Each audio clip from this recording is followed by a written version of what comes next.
ഏതായാലും സംഘടന സ്വീകാര്യമൊക്കെ പരലോകത്തല്ലേ. മൊയ്തീൻ ഉണ്ടാക്കാൻ വേണ്ടി ഞങ്ങൾ സംഘടന ഉണ്ടാക്കിയെന്ന് പറഞ്ഞ മനുഷ്യന്മാരങ്ങൾ. ഞങ്ങളത് അതിനുണ്ടാക്കിയതല്ല. ഞങ്ങൾ ഉണ്ടാക്കിയത് അള്ളാനെ വിളിക്കാനും അള്ളാനെ ഇതിന് പഠിപ്പിക്കാനും ഖുർആനിൽ നിന്നും പ്രചരിപ്പിക്കുവാനുമാണ് ഞങ്ങൾ സംഘടന ഉണ്ടാക്കിയത്. ഈ സംഘടന ഇല്ലെങ്കിൽ ഇതിന് കുഴപ്പമില്ല. അതുകൊണ്ട് ഒരു സംഘടന മറ്റോ കൊണ്ടായപ്പോൾ ഞങ്ങൾ വേറെ ഉണ്ടാക്കിയത്, അതിനൊന്നും പ്രശ്നമില്ല ഇവിടെ. അതിനൊക്കെ ആമായ തെളിവ് മതി. ഏതായിരുന്നാലും ഉസ്താദോട് സൂചിപ്പിക്കാൻ നിങ്ങൾ നമ്മളെ വ്യവസ്ഥ വായിച്ചിട്ടില്ല എന്നാണ്. ഞങ്ങളുടെ വ്യവസ്ഥയിൽ എന്താണുള്ളത്? നബിദിനാഘോഷം വിശുദ്ധ ഖുർആനിലോ തിരുസുന്നത്തിലോ തെളിവുള്ളതല്ല.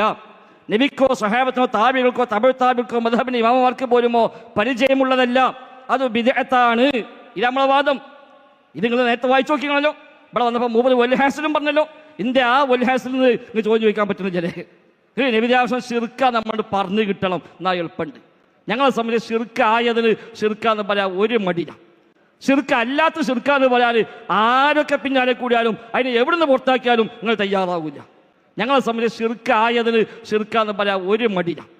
ശിർക്ക് അല്ലാത്ത ശിർക്കാന്ന് പറയാൻ ആരൊക്കെ പിന്നാലെ കൂടിയാലും അതിനെ എവിടുന്ന് പുറത്താക്കിയാലും നിങ്ങൾ തയ്യാറാവില്ല. അതാണ് ഞങ്ങൾ പ്രത്യേകത. ശിർക്കായത് ശിർക്ക് എന്ന് പറയും, ശിർക്കല്ലാത്ത ശിർക്കല്ല എന്നും പറയും. അതിനൊരു പ്രശ്നമില്ല.